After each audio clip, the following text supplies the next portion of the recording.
The papers came sliding across the tablecloth before the plates were even cleared. My son's hand, flat and steady, pushed them the last few inches until they touched my water glass. "Sign it, Mom. Tonight." I looked down at the pages instead of at him. Clean margins.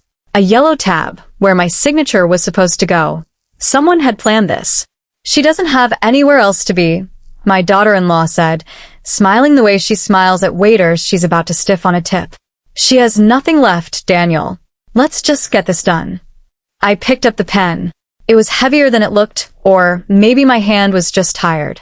40 years of marriage does that, leaves your hands tired in ways nobody warns you about. "Fine," I said, and I meant it to sound like surrender. "But you should know what he left me." Her smile didn't move at first. Then it did. "Wait." Her voice cracked down the middle. "She knows about." I never got to hear the rest of that sentence. Not yet. If you've ever sat at a table where your own family decided, out loud, that you had nothing left to offer them, stay with me. You'll want to see what I knew that they didn't. But to understand that dinner, you need to understand who I was before it. Before the papers. Before the pen.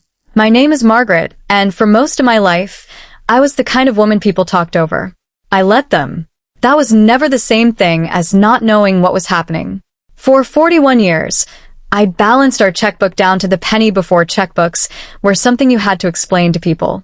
I did our taxes at the kitchen table every February with a calculator and a pot of coffee, long before Robert and I could afford an accountant, and even after we could, I kept doing them myself because I trusted my own arithmetic more than I trusted a stranger's. When Robert opened his hardware business in 1987, I was the one who kept the ledger. Not officially, his name was on the door, his name was on the loan, but every invoice that went out, every supplier that got paid late instead of on time, every quiet decision about which bills could wait another week, that was mine. He'd come home and ask, "Are we all right?" And I'd say yes or no, and he never once doubted the answer. People who met us assumed he handled things. I let them assume that too. There's a particular kind of power in being underestimated. You get to watch everyone's real face. Robert died in March. A heart attack in his sleep, quiet, the way he did most things. I was 68 years old, and suddenly, the only name on very little that used to have two. My son Daniel called the next morning, and for the first 2 weeks, he was exactly what a grieving son should be. He picked out the casket with me. He gave the eulogy without breaking down until the very last line, which is when I finally saw him cry. Then, sometime in the 3rd week, something in him changed gears. He started asking questions that sounded like concern and weren't. Had I talked to a lawyer yet? Did I know what the business was actually worth? Was I sure I wanted to keep managing all of it myself, at my age alone? My neighbor Carol noticed it before I let myself admit I'd noticed it too. Carol had lived 2 doors down for 18 years, had brought over a casserole the week of the funeral, and then unusually kept coming back, ostensibly to check on me, though I think by the 2nd week, she was really checking on Daniel. "He's got a look," she told me one evening, standing in my kitchen with her arms crossed. My brother had that look right before he cleaned out our mother's account. "You be careful, Margaret." I told her Daniel would never. I believed it when I said it. Robert had left one thing I hadn't gone through yet, an old fireproof lockbox he kept in the bottom of his closet, dented at one corner from a move we'd made in 1996. I'd glanced inside once, years ago, and seen nothing but folded papers and a rubber-banded stack of receipts. Just as paperwork, I told Carol when she asked. Nothing exciting. I had no idea, yet how wrong I was. To understand why I wasn't entirely surprised, you have to go back further than the funeral. You have to go back years. Daniel and his wife, Ashley, had a way of asking for money that never quite sounded like asking. It came dressed as opportunity. "We just need a bridge loan until the house sells." "It's temporary, Mom. 6 months tops." 6 months became 2 years, became money I stopped mentioning, because mentioning it made me the difficult one. I gave them $11,000 for a down payment in 2019. I co-signed a car loan in 2021 because Ashley's credit just needed a little help. Neither was ever repaid, and neither was ever brought up again by them. Only by me, once, quietly, at Thanksgiving, and the silence that followed taught me not to ask twice. When Robert's heart first started giving him trouble, back in 2023, Daniel came to every doctor's appointment with a notepad, taking notes like a dutiful son. But somewhere in that year, the notepad turned into something else. He started directing questions to Robert that were really meant for me, standing right there. What's the business worth? Who's the beneficiary on the life insurance? Have you two talked to an estate attorney? I remember the first time he said it. We were at his house for dinner, and I'd made some offhand comment about wanting to leave a little something to Carol's grandkids, who I'd known since they were born. Daniel laughed, not unkindly, or not in a way I registered as unkind at the time, and said, "Mom, you won't need it where you're going." Everyone chuckled. I chuckled too. It was a joke about mortality, the kind families make. He said it again 8 months later, and it wasn't a joke anymore. I'd suggested I might want to keep some of the retirement savings liquid, just in case Robert needed in-home care. Daniel's face went flat. "You won't need it where you're going, Mom. Let's be realistic." I gave that family 30 years of birthday parties I paid for out of my own pocket, so Robert's business account stayed clean for payroll. I gave them a paid-off engagement ring, quietly, when Daniel proposed and didn't have the money he pretended to have. I drove 4 hours each way, twice, to help Ashley when she had her first baby, and stayed a week both times, unpaid, unthanked beyond a hug at the door. What I got back most years was a phone call on Mother's Day and a request by June. At the funeral, I stepped away from the receiving line to find a restroom, and on my way back, I passed the coat closet, half shut, where Daniel was on the phone. I wasn't trying to listen. I just did. "No, we need to move fast on the paperwork," he was saying, voice low, business flat. Nothing like the voice he'd used at the podium an hour earlier. Before she gets it in her head to slow walk it. I stood very still in that hallway, in my black dress, holding a tissue I no longer needed, and I understood that the version of my son who cried at his father's funeral and the version of my son on that phone call were, somehow, both real. 2 weeks after the funeral, Daniel called and used the word family 3 times in one sentence. Family dinner. Family conversation. Just family, Mom, nothing formal. I've spent enough decades listening to men explain themselves to know that when someone tells you 3 times a thing is casual, it never is. "Sunday," he said. 6 o'clock. "Ashley's making that chicken thing you like." I didn't like Ashley's chicken thing. I never had. I told her that once, gently, in 2016, and she'd made it every gathering since, which told me everything I needed to know about whether she listened to me or simply performed listening. "I'll be there," I said. After I hung up, I sat at my kitchen table for a long time with my hands flat on the wood, the way I used to sit when I was working out a difficult column of numbers that wouldn't balance. Something wasn't balancing here either. The following Tuesday, I called Robert's lawyer. Not Daniel's suggestion, my own. His name was Harold Weiss, and he'd handled Robert's business filings for almost 20 years, long enough that his secretary knew my voice before I said my name. "I want to go over Robert's affairs," I told him. "Properly. Whatever there is to go over."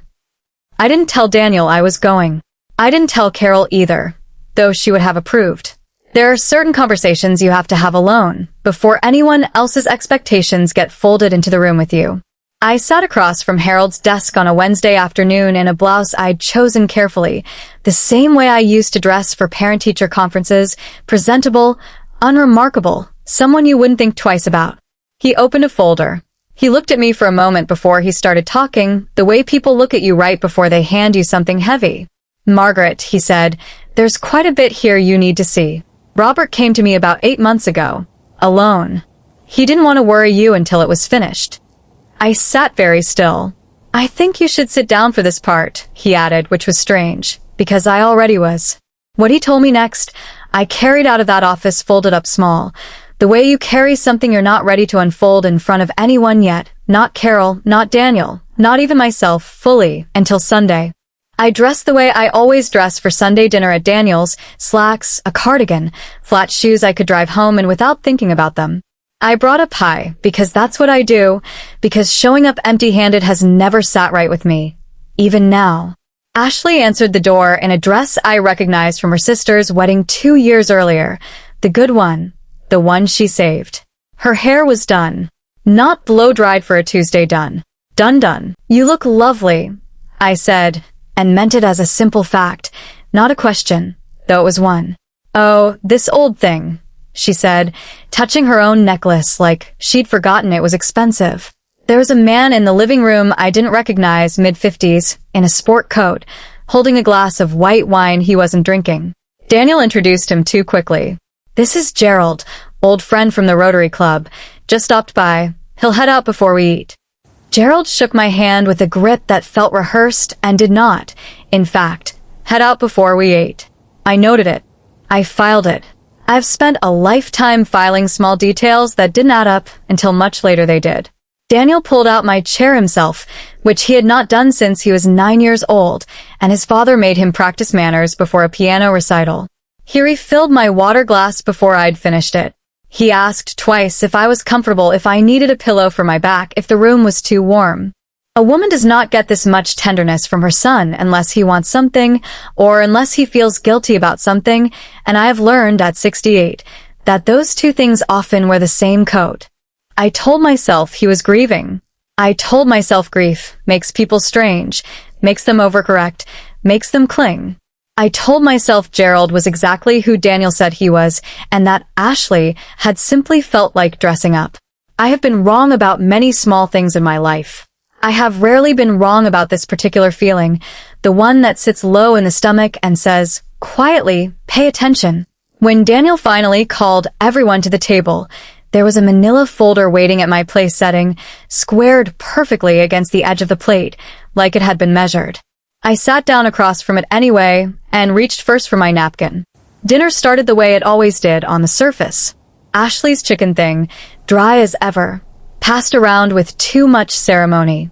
Daniel asking about my week in a voice pitched for an audience, though the only audience was Gerald, still nursing that same untouched glass of wine across the table. How are you sleeping? Daniel asked, cutting his chicken into pieces he wasn't eating. Fine, I said, which was mostly true. I have never slept well, but I've slept the same amount of poorly for 40 years, so I no longer count it as news. We got through the salad. We got through a story Ashley told about their younger daughter's soccer game, a story with no real ending, the kind people tell when they're filling air. I nodded in the right places.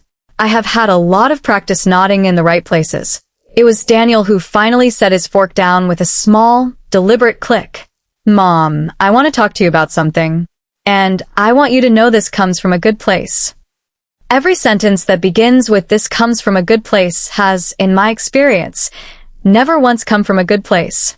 He reached beside his plate and slid the manila folder the last few inches until it sat directly in front of me. Inside were papers I hadn't touched yet, clipped, tabbed, the kind of document someone pays a professional to make look official.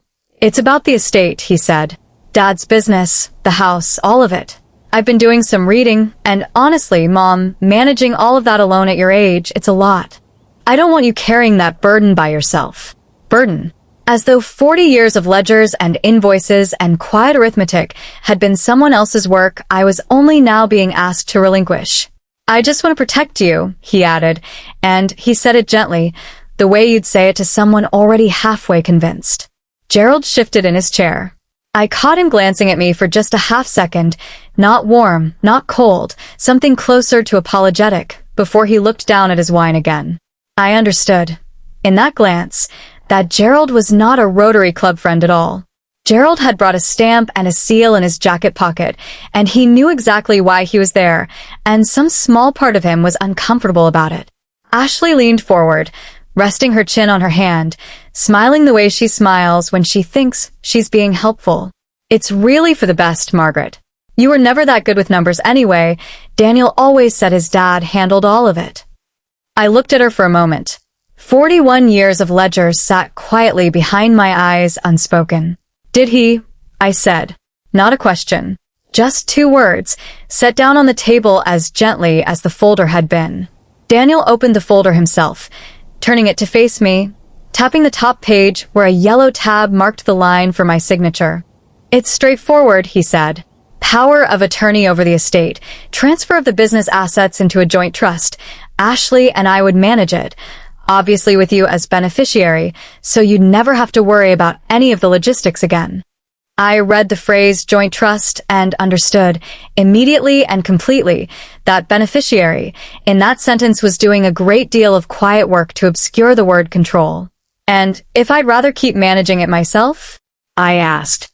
The way I always have. Something shifted across the table. Daniel's jaw tightened, just slightly, the way his fathers used to when a supplier tried to renegotiate a contract after the ink was already dry. Mom, be realistic. You're 68. You just lost Dad. Nobody expects you to hold all of this together alone, and frankly, he glanced at Ashley and she gave the smallest nod. Permission granted. If you're not willing to let the family help you, I don't know what to tell you about where that leaves us. Where that leaves us, I repeated. The kids ask about you every week, Ashley added, soft as a blade wrapped in cloth. It would be a shame if things got complicated, if it got harder for them to see their grandmother. There it was, not shouted, not even raised, just laid on the table beside the folder, as plain as the salt and pepper shakers, sign, or lose them. I have negotiated with suppliers who tried harder tactics than that and folded faster. I see, I said, and my voice did not shake, because I had spent 4 decades training a not to, in rooms far more hostile than my son's dining room. Ashley smiled then, the real one, not the performed one from the doorway. The one that comes out when a person believes they've already won. She doesn't have anywhere else to be, she said, not quite to me, more to Daniel, the way you'd narrate a decision that had already been made for someone. She has nothing left, Daniel. Let's just get this done. Nothing left. As if 40 years of quiet arithmetic, of ledgers balanced at midnight, of bills paid on time so a business could survive its worst years, added up to nothing simply because no one had bothered to ask what it added up to. Gerald cleared his throat softly and slid a pen from his jacket pocket, setting it on the table with the careful neutrality of a man who very much wanted this part to be over. I picked it up. It was heavier than it looked, or maybe my hand was simply tired, 41 years of tired, all arriving at once, in a dining room that smelled like dry chicken and other people's certainty. Daniel's shoulders eased. Ashley's smile widened, comfortable now, already halfway to congratulating herself. Gerald watched my hand the way a man watches a door he's been told will open in his favor. I looked at the yellow tab. I looked at my son, who had cried at his father's podium and made a phone call in a coat closet an hour later. I looked at my daughter-in-law, dressed for a victory she hadn't earned yet. Fine, I said, and let the word sit in the room exactly as long as it needed to. But you should know what he left me. I watched Ashley's smile falter first, a flicker, almost nothing, the kind of crack you'd miss if you weren't trained to look for exactly that. Wait, she said, and her voice climbed somewhere it hadn't been all evening. She knows about. Daniel's hand shot out and closed over Ashley's wrist under the table. I saw it, the small jerk of her arm, the way her sentence just stopped, guillotined midair. Knows about what, dear? I asked, setting the pen down, and signed, and folding my hands the way I used to fold them over a ledger that finally balanced. Nobody answered. So I did. Your father went to see Harold 8 months before he died, I said, to Daniel, though I kept my eyes on Ashley a moment longer than necessary. He went alone. He didn't tell me because he didn't want to worry me until it was settled. I found out 2 weeks ago, sitting in Harold's office, going over what your father actually left behind. The room had gone very still. Even Gerald had stopped pretending to drink his wine. Your father wasn't restructuring the estate because he was confused or because he didn't trust me with numbers. I let that land, gently, exactly where Ashley's earlier comment had tried to plant itself. He restructured it because he'd noticed something about you, Daniel. Bank alerts on the joint business account. Withdrawals to accounts he didn't recognize. A man from a collections office who called the store twice in 1 month asking for you by name. Daniel had gone the color of the tablecloth.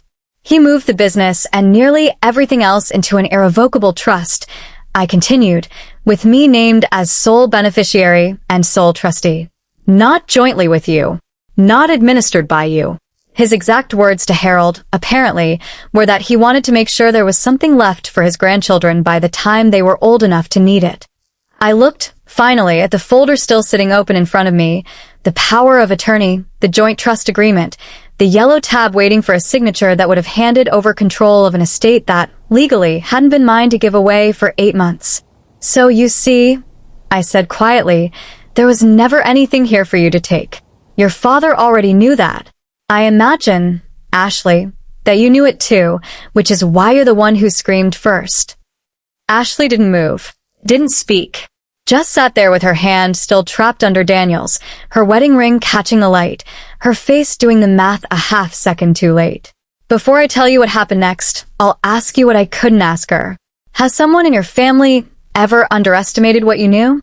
Sat across from you and decided, out loud, that you had nothing left? Hold on to that answer. We're not finished yet. I reached into my handbag, the same practical handbag I'd carried into that house for 20 years, and took out a folder of my own. Cream-colored, unremarkable, the kind of thing you'd walk past in an office supply store without a second look. I set it beside Daniel's folder, the two of them almost touching. Gerald, I said, and he looked up like a man who'd been hoping no one would say his name again all evening. I understand you're a notary. Harold suspected there might be paperwork tonight, so he had me bring my own. I slid my folder toward him instead of Daniel's. This is my formal acceptance of trusteeship over Robert's estate, exactly as he arranged it 8 months ago. I only need a witness and a seal. You're already here. Gerald looked at Daniel. Daniel said nothing, which was, in itself, an answer. Gerald picked up his stamp with the resigned efficiency of a man returning to the only part of his job description he'd actually agreed to. I signed my name where Harold had marked it. Gerald pressed his seal into the corner, quiet and final, the small metallic click of it the loudest sound in the room. There, I said. Now it's done properly. Daniel found his voice, thin and strained. Mom, this isn't, you can't just... I already did, I said, and I said it the way you correct a column of numbers that never balance to begin with, plainly, without heat, because the arithmetic simply is what it is. Harold will be filing the paperwork tomorrow morning. He'll also be reviewing the business accounts, since your father asked him to, in the event certain withdrawals ever needed explaining to anyone official. I let that sentence sit exactly as long as it needed to. Ashley had gone very quiet. Daniel was staring at the sealed folder like it might still change its mind. I stood, smoothed my slacks, and picked up my handbag. You told me once, Daniel, that I wouldn't need anything where I was going. I said it gently. I meant it gently. I'm not going anywhere. I'm staying exactly where I've always been, keeping the ledger, the way I have since before you were born. I looked at him a moment longer, not unkindly. I think it's you too who might have some traveling to do, depending on what Harold finds in those accounts. I picked my coat up off the back of the chair. Thank you for dinner, I said. The chicken was a little dry. It always is. I was halfway to the coat closet when Daniel's chair scraped back. Mom, wait. I turned. He'd stood up, but there was nothing left of the man who'd pulled out my chair an hour earlier, who'd refilled my water glass twice. His shoulders had dropped. For a moment, he looked less like a man executing a plan, and more like the boy who used to bring me his report cards before he brought them to his father, because I was easier to tell the truth to. I owe some people money, he said, quiet enough that I don't think he meant for Gerald to hear it, though Gerald did. A lot of it. It got out of hand faster than I could fix it, and I panicked, and I thought if I could just get access to the accounts before probate finished, I could put it back before anyone had to know.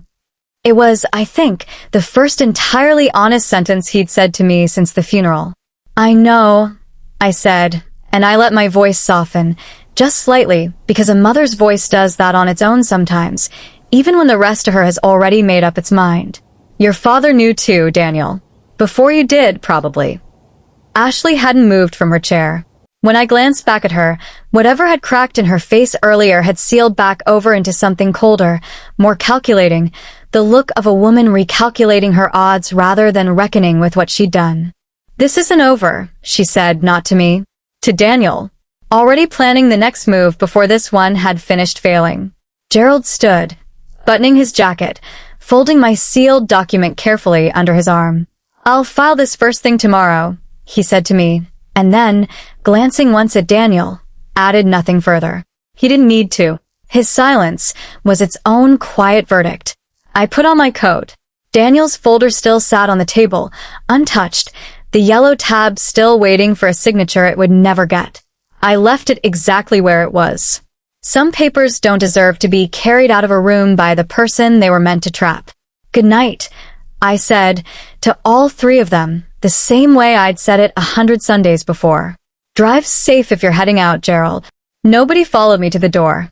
I let myself out into air that felt cleaner than the dining room had, and I drove home with both hands steady on the wheel, the radio off, the road quiet in the particular way roads are quiet after something in your life has finally been settled. At home, I set my handbag down and went straight to the closet, to the dented fireproof lockbox on its shelf.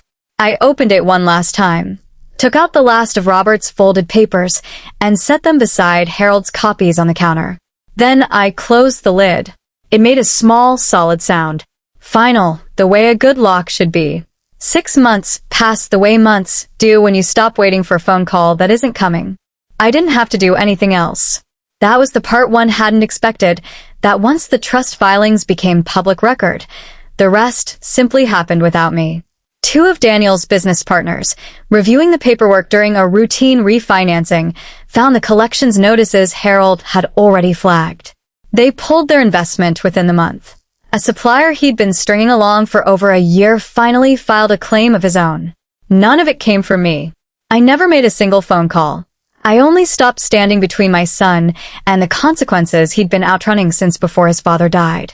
Carol still comes by on Wednesdays. She doesn't ask about Daniel anymore, and I don't offer. I see my grandchildren twice a month now. At a diner halfway between our houses, neutral ground Ashley chose and I agreed to without complaint. They're getting taller. The older one wants to be an accountant, which she announced to me proudly over pancakes, having no idea yet why that made me laugh until my eyes watered. Daniel calls sometimes late when Ashley isn't home. We don't talk about the dinner. We talk about small things, his daughter's soccer schedule, a leak in his roof, nothing that costs either of us anything to say out loud. I don't know yet if that door stays open. I only know I haven't closed it. I think about Robert's lockbox sometimes, sitting empty now on my closet shelf. He used to tell me near the end that he wasn't leaving me much. He was wrong about that. He left me everything I needed, just not the way anyone expected.